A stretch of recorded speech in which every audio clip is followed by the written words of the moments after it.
Hi friends, నేను మీ స్వామిని. మన దగ్గర ఉంది ఐఫోన్ 17. దీని వారం రోజుల వాడిన తర్వాత దీని రివ్యూ అయితే చూద్దాము.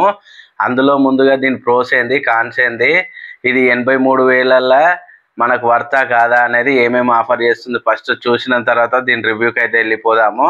ఫిజికల్ ఓరియూ చూసుకుంటే ఇది షేక్ కలర్, అంటే గ్రీన్ కలరు, మొత్తం మెటల్ బాడీ తోటి వస్తుంది. చుట్టూ ఫ్రేమ్ వచ్చేసి అల్యూమినియం ఫ్రేమ్ అయితే ఉంటుంది. మనకు బ్యాక్ సైడ్ 2 కెమెరాస్ అయితే ఉన్నాయి. ఇవి వచ్చేసి మనకు 48 మెగాపిక్సెల్ మెయిన్ కెమెరా తోటి వస్తుంది, ఓఐఎస్ ఉంటుంది. ఇంకో 48 megapixel ultra wide camera use చేసుకోవచ్చు. దీంతో మనము 12 MPలో మనము 2x టెలిఫోటో ఫొటోస్ అయితే తీసుకోవచ్చు. ఫ్రంట్ సైడ్ వచ్చేసరికి మనకు 18 మెగాపిక్సెల్ అయితే వస్తుంది. సెంటర్ స్టేజ్ కెమెరా అనమాట. ఏంటంటే మనం ఫొటోస్ వీడియోస్ తీసుకోవాలన్నా, గ్రూప్ సెల్ఫీ తీసుకోవాలన్నా ఎట్లా తీసుకుంటాం కదా, మనం ఇందులోనే తీసుకోవచ్చు. ఇలా మనకు సేజ్ అనే సెంట్రల్ కేజ్ ఉంటుంది కదా, దాన్ని ప్రెస్ చేసి అయితే మనము ఇట్నే గ్రూప్ సెల్ఫీస్ తీసుకోవచ్చు. వీడియోస్ కూడా రాంగ్ ఫార్మాట్లా తీసుకోవచ్చు. అందులోనూ ఈ ఫ్రంట్ సైడ్ వచ్చేసరికి మనకు సిరామిక్ షీల్డ్ 2 ప్రొటెక్షన్ అయితే వాడారు. ప్రీవియస్ జనరేషన్ కంటే 3x బెటర్ ఉంటుందని అయితే వాళ్ళు చేస్తున్నారు. మనకి ఇక్కడికి వచ్చేసరికి ఇక్కడ పవర్ బటన్ ఇచ్చేసారు. ఇక్కడ వచ్చేసరికి కెమెరా బటన్ ఇచ్చారు. దీన్ని అయితే నేను యూజ్ చేయడం లేదు. దీంతో పాటు మనకు ఇక్కడికి వచ్చేసరికి ఒక speaker grill and mic type C port కూడా ఇవ్వడం జరిగింది. ఇక్కడికి వచ్చేసరికి మనకు SIM tray, power up and down button, action button అయితే ఇచ్చారు. ఇక్కడ ఫ్రంట్ సైడ్ వచ్చేసరికి ఏం లేదు, ప్లెయిన్గానే వదిలేశారు. ఇవి ఫిజికల్ ఓరియూ. దాంతోపాటు దీంట్లో స్పెషల్గా ఉన్నది యాంటీ గ్రే డిస్ప్లే కోటింగ్ అయితే ఇచ్చారు. ఎందుకంటే సన్లైట్ దీని మీద పడ్డా కానీ చూడడానికి మంచిగా ఉంటుంది. లాస్ట్ టైం ఈ ఫ్యూచర్ అయితే ఇవ్వడం జరగలేదు.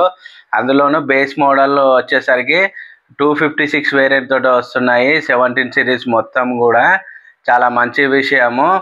అందులోనూ ఇది వచ్చేసరికి మనకు బ్యాక్ సైడ్ కెమెరా ఇంప్రూవ్మెంట్స్ అయితే బాగున్నది. 4K 60 FPS మనం అయితే వీడియో రికార్డ్ చేయొచ్చు.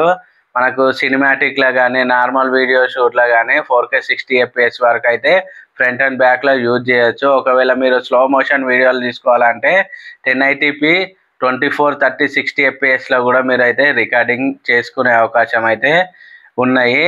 దీంట్లో ఫొటోస్ కూడా అంటే చాలా బాగా వస్తుంది. 2x టెలిఫోటో లెన్స్ అని ఇచ్చారు కానీ మనకు 3x వరకు జూమ్ అయితే వెళ్తుంది. కాకపోతే అక్కడ ఆప్టిమైజేషన్ అయితే ఉండదు. మనకు 2xలో మాత్రమే ఆప్టిమైజేషన్ ఉంటుంది. అందులోనూ ఇది 120 Hz ప్రమోషన్ డిస్ప్లే తోటి వస్తుంది కదా, 1 Hz నుంచి 120 Hz వరకు ఆటోమేటిక్గా అదే రిఫ్రెష్ చేసుకుంటుంది. నాకంటే చాలా బాగా అనిపించింది. ఎందుకంటే 11 నుంచి 16 వరకు అయితే మనకైతే 60 Hz ఇచ్చారు. ఫస్ట్ టైం 17నే 120 Hz అయితే ఇచ్చారు. ఇది మంచి విషయం. నాకు స్మూత్ ఎక్స్పీరియన్స్ అనిపిస్తుంది. అందులోనూ మనకి వైట్ థీమ్ ఉన్నది కదా, వైట్ థీమ్ వచ్చేసి చాలా బాగా ఎక్స్పీరియన్స్ ఉంటుంది.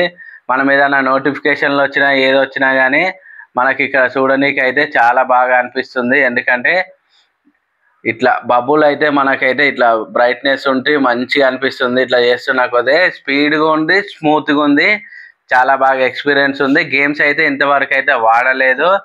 మనకు దీంట్లోనే కస్టమైజేషన్లా ఫీచర్స్ బాగున్నాయి. మనకు థీమ్ను అయితే ఇట్లా ఫొటోస్ను అటు ఇటు కదలేటట్టు కూడా చేసుకోవచ్చు. అటువంటి ఫీచర్స్ అయితే దీంట్లో తీసుకొచ్చారు. ఇవన్నమాట ఐఫోన్ 17. దాంట్లోనూ దీని రివ్యూ చూసుకున్నట్లయితే మనకు ఛార్జింగ్ అయితే మనకి ఇది 40 వాట్ సపోర్ట్ చేసే ఛార్జర్ అడాప్టర్ని అయితే ఇచ్చారు. ఈ అడాప్టర్ అయితే సపరేట్గా కొనుక్కోవాలి. దీంట్లో కాన్స్ విషయానికి వచ్చేసరికి ఇది 1900 పడుతుంది.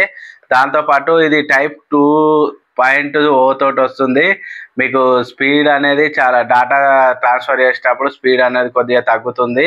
ఎందుకంటే ప్రో మోడల్స్లో 3.0 ఉన్నది. డాటా స్పీడ్ అనేది స్పీడ్గా జరుగుతుంది. కాకపోతే ఏంటంటే దీన్ని యూజ్ చేసి 2.0 అయినా కానీ డిస్ప్లేస్ కనెక్ట్ చేసుకోవచ్చు. గేమింగ్, స్ట్రీమింగ్ కూడా కావాలంటే వాడుకోవచ్చు. అదొక ఫెసిలిటీ ఉంది. కానీ నేను ఆండ్రాయిడ్ నుంచి iOSకి వచ్చినా కానీ నాకు అంత ఇబ్బంది ఏం అనిపించలేదు. ఎందుకంటే నేను మైండ్లో అయితే ఫిక్స్ అయిపోయినాను. ఐఫోన్ వాడుతున్నా అని ముందు నుంచే తీసుకుందాం అనుకున్నా కాబట్టి ఫిక్స్ అయిపోయినా. ఎందుకంటే దీంట్లో సింగిల్ సిమ్ మాత్రమే ఉంటుంది, డ్యూయల్ సిమ్ అయితే ఉండదు. ఒకవేళ డ్యూయల్ సిమ్ వేసుకోవాలంటే ఈ సిమ్ అయితే సపోర్ట్ చేస్తుంది. ఈ సిమ్ తోటి డ్యూయల్ సిమ్ అయితే వేసుకోవచ్చు. కాకపోతే దీంట్లో ఇష్యూ వచ్చేసరికి మనకైతే సిగ్నల్ లేని దగ్గర అయితే సిగ్నల్ డ్రాప్ బాగుంటుంది. మనకు ఒకవేళ మీరు బ్రౌజింగ్ చేస్తున్నప్పుడు కానీ అప్పుడు కానీ లేట్ అయితే అవుతుంది. దాంతోపాటు ఒకవేళ మీరు ఛార్జింగ్ పెట్టేటప్పుడు జాగ్రత్తగా పెట్టండి. మీకైతే అర్థం వచ్చినట్టయితే అనిపిస్తుంది. మనం ఛార్జింగ్ పెట్టేటప్పుడు కేసు యూజ్ చేసినా కానీ మనకి ఇక్కడ కెమెరా కంట్రోల్ బటన్ ఉంది కదా, అక్కడ టచ్ అయినా కానీ మనకు అర్థం వచ్చిన ఫీలింగ్ ఉంటుంది. ఎందుకంటే ఇది మెటల్ బాడీ తోటి వస్తుంది కాబట్టి. దీంట్లో ఇవి కాన్స్ అనమాట, మిగతా అన్ని ప్రోసే ఉన్నాయి.